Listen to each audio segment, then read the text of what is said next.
19:43, damos inicio al Dialogando de hoy, viernes 1 de noviembre, y ya comenzamos inmediatamente el programa porque el tema inicial de presentación del programa de hoy tiene que ver justamente con esta fecha, 1 de noviembre.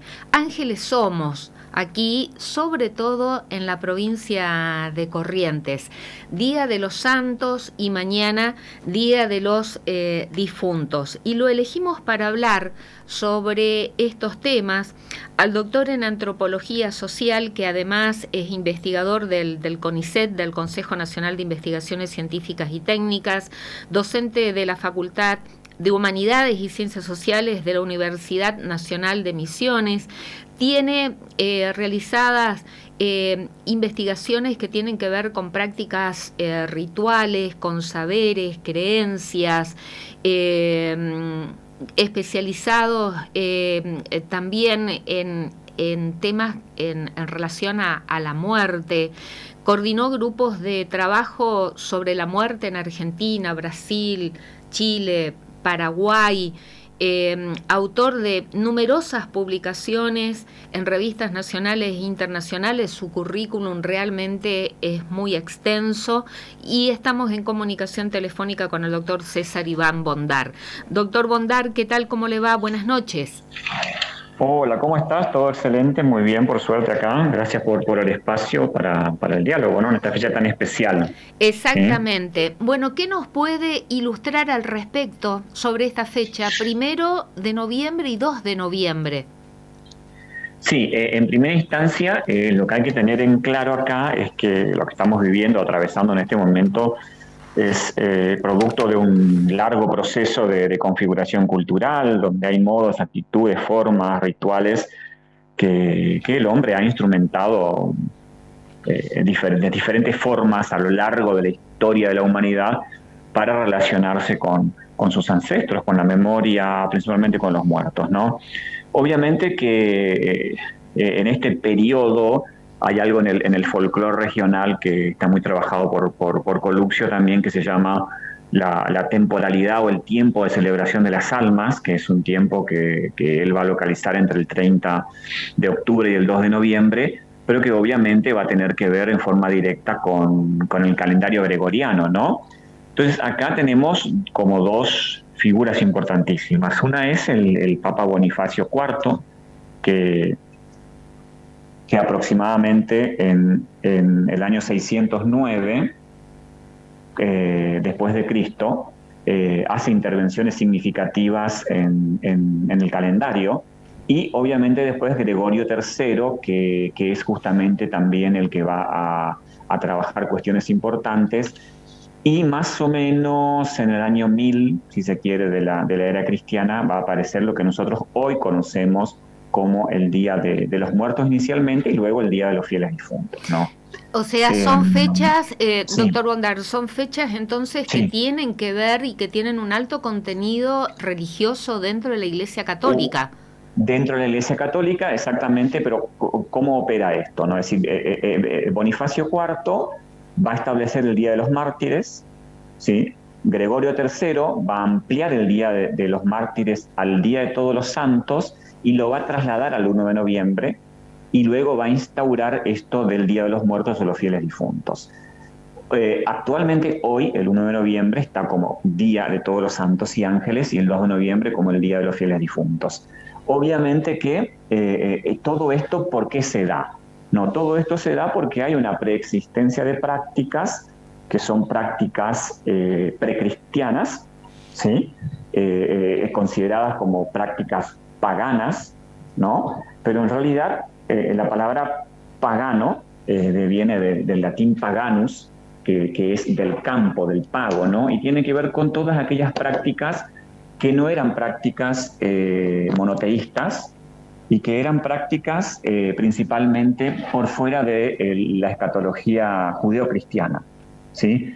Y dentro de ese mundo existían, por ejemplo, cultos heliolátricos, adoración al fuego, al sol, o percibir en este periodo que hoy nosotros conocemos como 31 de octubre, 1 y 2 de noviembre, pero que, como dije, eso es posterior a todo lo que existía antes del cristianismo. Este periodo se concebía como, por ejemplo, en la tradición celta era considerado como el Año Nuevo, este periodo astronómico que estamos viviendo en este momento.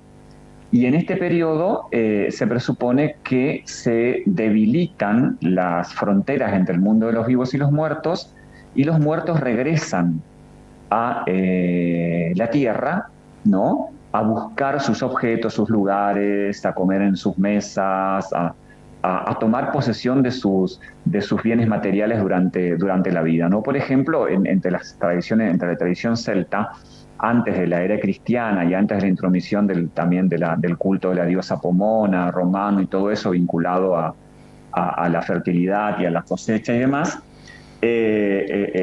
los miembros de la comunidad celta, por ejemplo, se vestían de espectros para cuando se cruzaran con algún espectro en la calle, por ejemplo, durante el 31 de octubre por la noche, no los reconocieran, no les hagan daño y sigan su camino buscando sus pertenencias por el mundo de los vivos.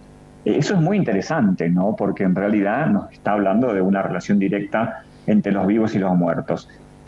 Cuando el cristianismo se encuentra con esto, lo que hace es lo que los antropólogos llamamos asimilación por similitud.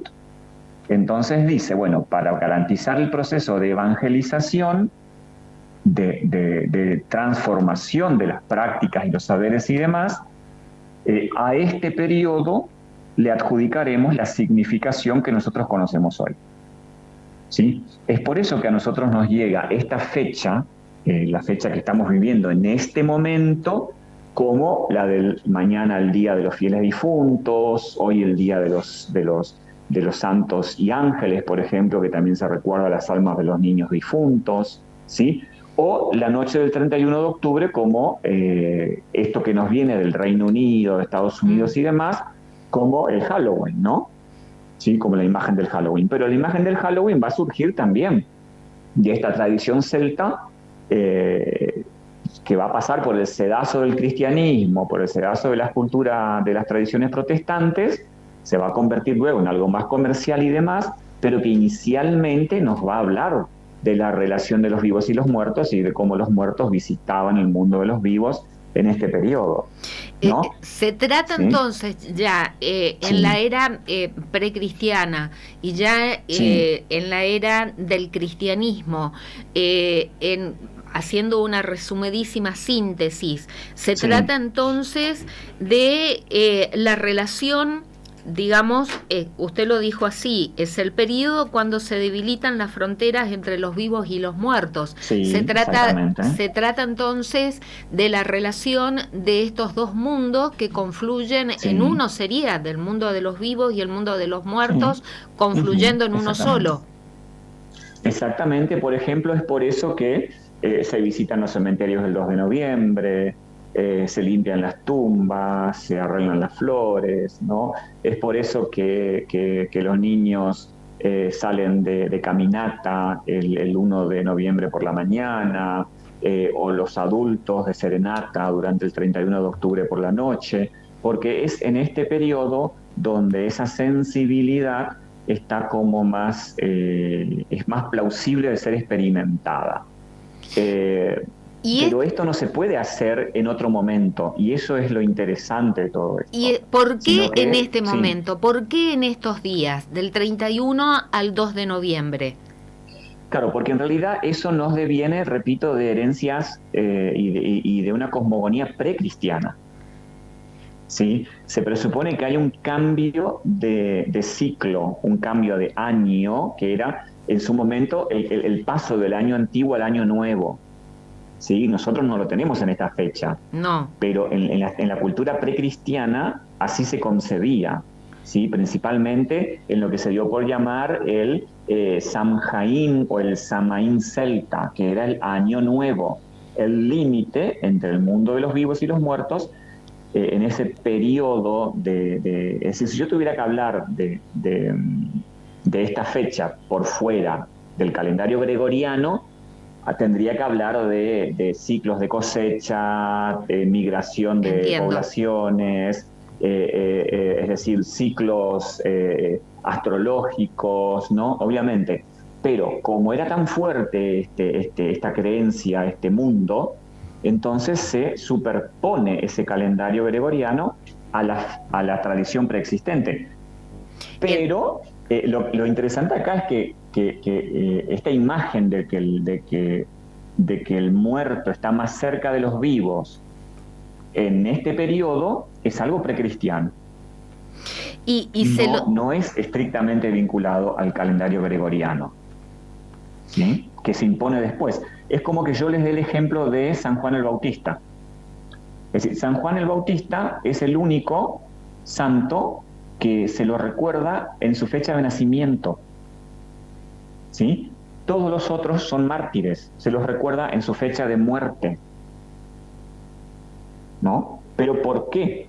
Porque justo en ese periodo del solsticio, ¿sí? Entre el 23 y 24 de junio, existían muchos ritos heliolátricos de adoración al sol y de adoración al fuego, ¿no?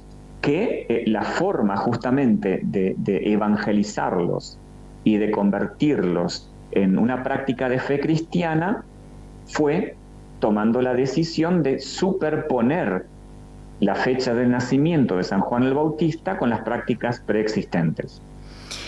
Pero son anteriores. Son ¿sí? tenidos como este periodo, ya sea en el precristianismo como en la era cristiana, son tenidos como positivamente o de forma negativa esta confluencia, o en que los muertos están más cerca de los vivos. No, y es tenido como algo positivo, porque no estamos hablando acá de esa imagen espectral, telúrica, de presencia negativa, sino que estamos hablando de un momento de reflexión, de intercambio, de atención a los ancestros, por ejemplo, a los descendientes, a la memoria, ¿sí? No estamos hablando de una imagen o de esa muerte anglosajona que daña, que persigue, que asusta, que es un espectro, ¿no? Estamos hablando de una figura diferente, porque es una muerte que acompaña. Es decir, no estamos hablando acá tampoco de esas malas interpretaciones en torno a que se está celebrando la muerte, no se está hablando de eso. Se está honrando la memoria, a la memoria, exactamente, a la memoria del ancestro, es decir, a la trascendencia de la memoria de los familiares, de los amigos, del hijo difunto, del compañero, y tiene que ver con mantener viva esa relación, que puede ser, por ejemplo, rezando un rosario, haciendo una novena. Si yo me voy al cementerio mañana a limpiar la tumba de mi pariente y demás, no es porque yo le esté rindiendo culto a la muerte. Significa que yo estoy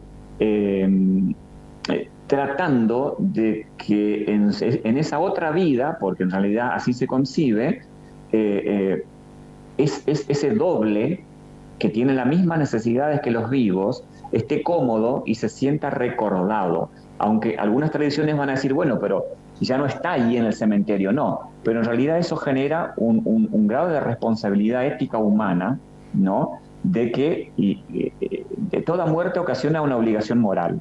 Es así. Entonces, en tal sentido, yo tengo que mantener parte de ese patrimonio, de esa memoria familiar y demás, no olvidando a ese difunto. Y una de esas prácticas tiene que ver con esto, con el 2 de noviembre, con el 31 de octubre, con el 1 de noviembre, y no es un culto a lo oscuro, sino que tiene que ver con esto, con la preservación de la memoria de los difuntos. Bien, ¿sí? Y esta fecha particularmente, sí, y yo mencionaba Día de Ángeles Somos, sobre todo Ángeles aquí Somos, en Corrientes, sí, porque hay sí, en muchas localidades de la provincia de Corrientes en que sí, esta fecha se celebra realmente la de Los Ángeles Somos.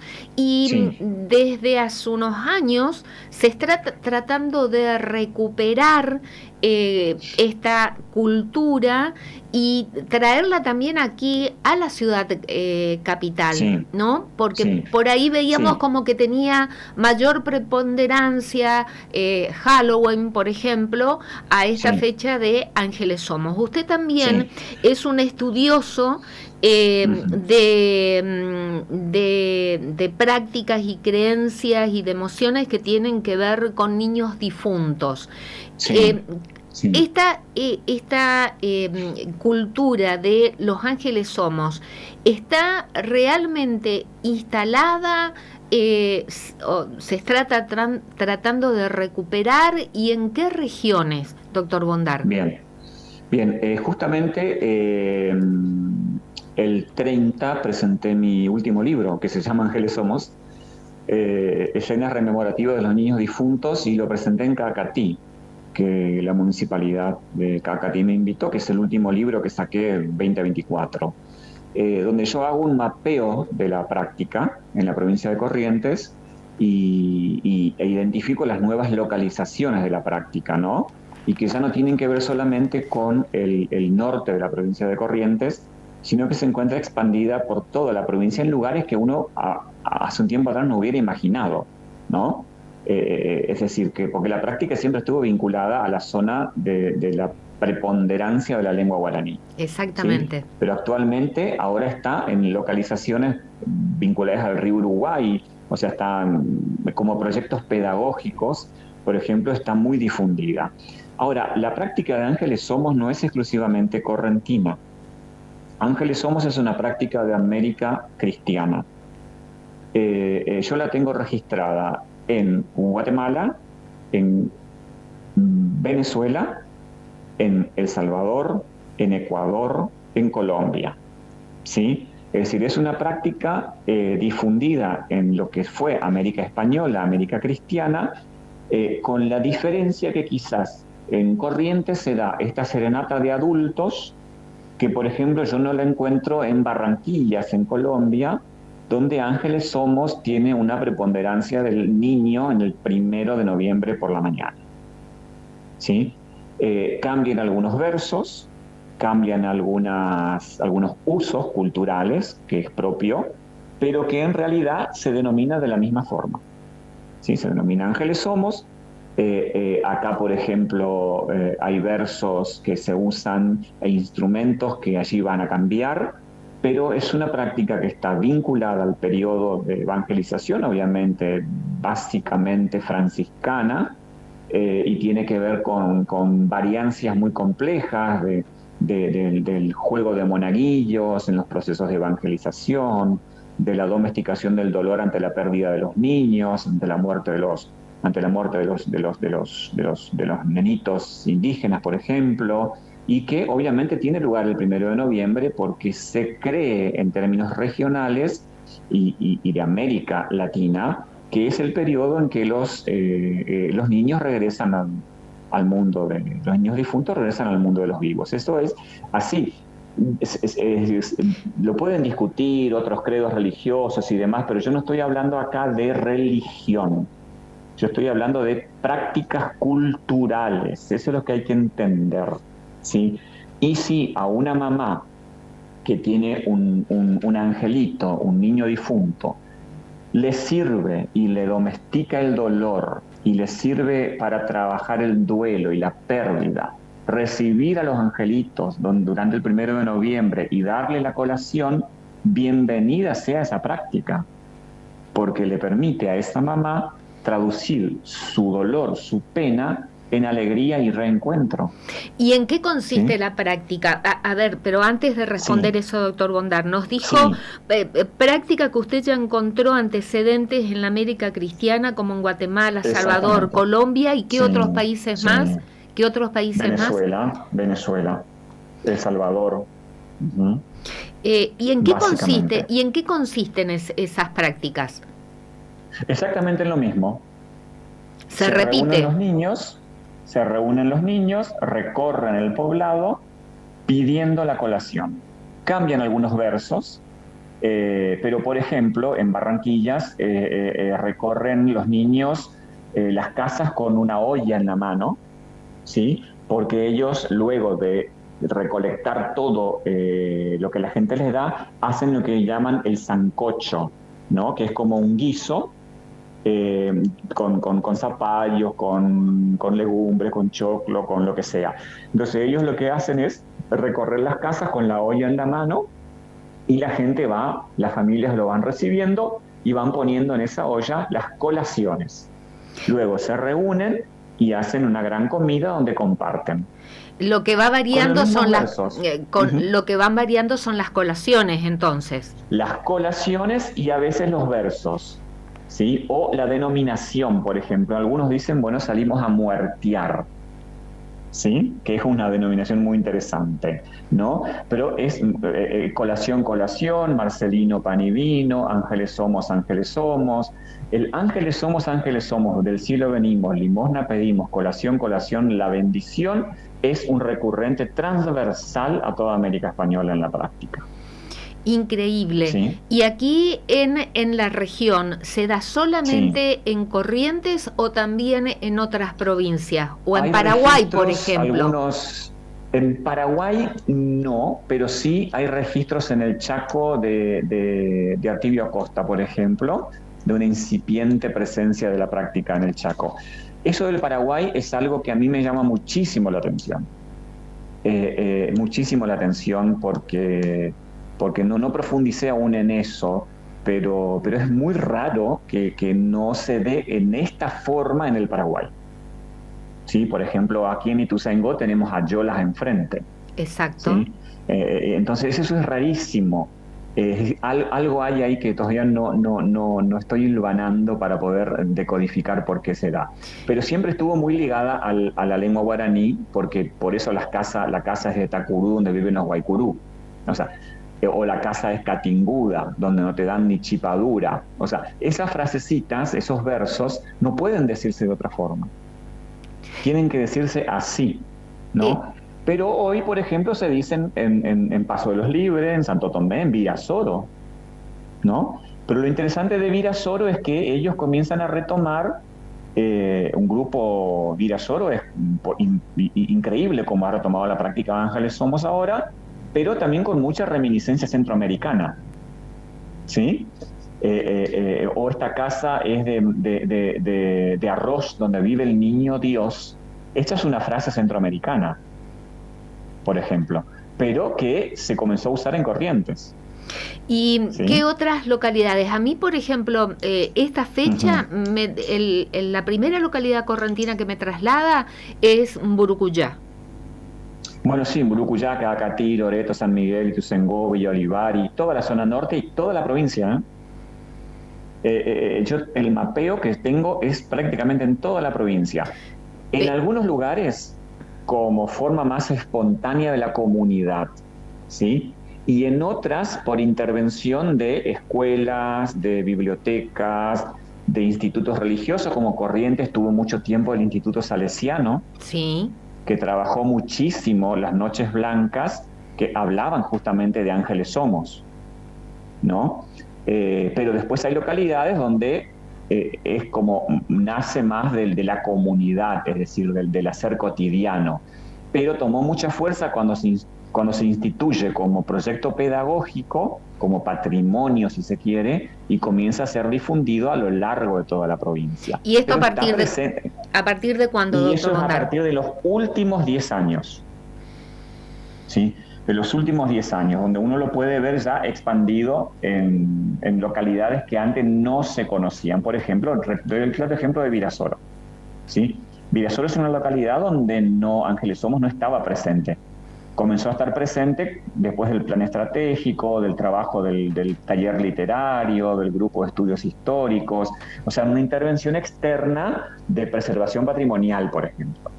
Bien. ¿Sí? A diferencia, como dices, en Burucuyá, Cacatí y demás, donde la gente sale por un motus propio sin que lo impulse una biblioteca, una escuela y demás. O sea que ya Pero lo importante es que la práctica está. Está instalado en la comunidad esta práctica y forma parte de la cultura del lugar. Sabemos que no dispone de mucho tiempo. Pero si me permite una pregunta más sobre estas fechas y sobre todo este acercamiento de los mundos de los muertos al mundo de los vivos, por ejemplo, en México. ¿Se vive también en esta fecha así especialmente? Sí. Bien, exactamente. En México obviamente tiene una particularidad diferente, ¿no? En toda esta semana, ¿sí? En toda esta semana con más fuerza, mañana, que es 2 de noviembre, donde hay un tratamiento diferencial. Algunos dicen que tiene una fuerte raíz prehispánica, sincretizada con el proceso de evangelización. Otros dicen que en realidad es más fuerte la presencia del periodo virreinal, por ejemplo, y la intromisión de las prácticas católicas campesinas de la zona de Italia, del catolicismo de Italia y de España a partir del proceso de conquista. Es decir, pero eso de los altares, la gastronomía de muertos y demás, un montón de cuestiones que están muy elaboradas y que tienen que ver justamente con este no olvido, ¿no? Con la necesidad de no olvidar al difunto, porque al olvidarlo se va a sustanciar la muerte en sentido estricto. Es decir, no solo muere el que se olvida. Y esto está muy presente en la cultura mexicana, que ha tomado a la muerte y a la relación con los muertos como parte de la vida cotidiana. Pero hay una amplia discusión ahí acerca de, obviamente que ellos han hecho de todo esto un gran montaje performativo. Totalmente. ¿No? Es decir, es monumental lo que hace la cultura mexicana, pero no por eso es menos sagrado o menos respetuoso de la relación con los muertos. Obviamente que lo que yo estoy diciendo es muy controversial para muchos otros sistemas de creencias, pero yo me estoy posicionando en este momento en esas manifestaciones de la cultura, ¿sí? Y eso tiene que ser preservado porque forma parte de los saberes culturales, más allá de las escatologías religiosas particulares. ¿Sí? Absolutamente. Doctor César Iván Bondar, siempre es un placer dialogar con usted. No, por favor. Y cuando su tiempo lo disponga, vamos a seguir consultándolo sobre estos temas que realmente son muy apasionantes. Muchísimas gracias. Perfecto. No, por favor, gracias a ustedes. Que tenga buenas noches.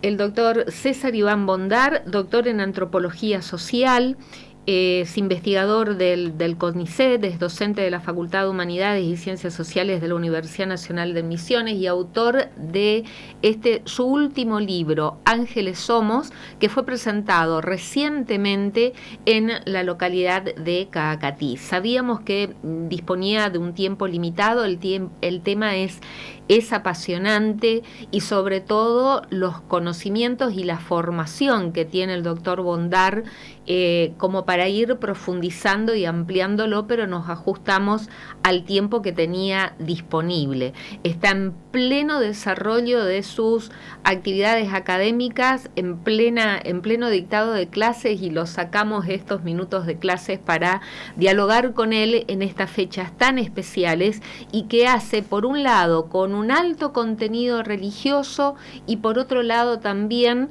él lo ha explicado claramente, y por otro lado también son prácticas culturales que están arraigadas en las comunidades. Y qué bueno esto, que desde hace una década aproximadamente estas prácticas se han extendido a toda la provincia y se han podido recuperar, porque antes, nada más que en unas pocas localidades como Burucuyá, Caacatí, General Paz, en esta fecha de Ángeles Somos, veíamos recorrer a los niños del pueblo pidiendo la colación, como lo dijo el doctor Bondar. Y qué buena noticia esta.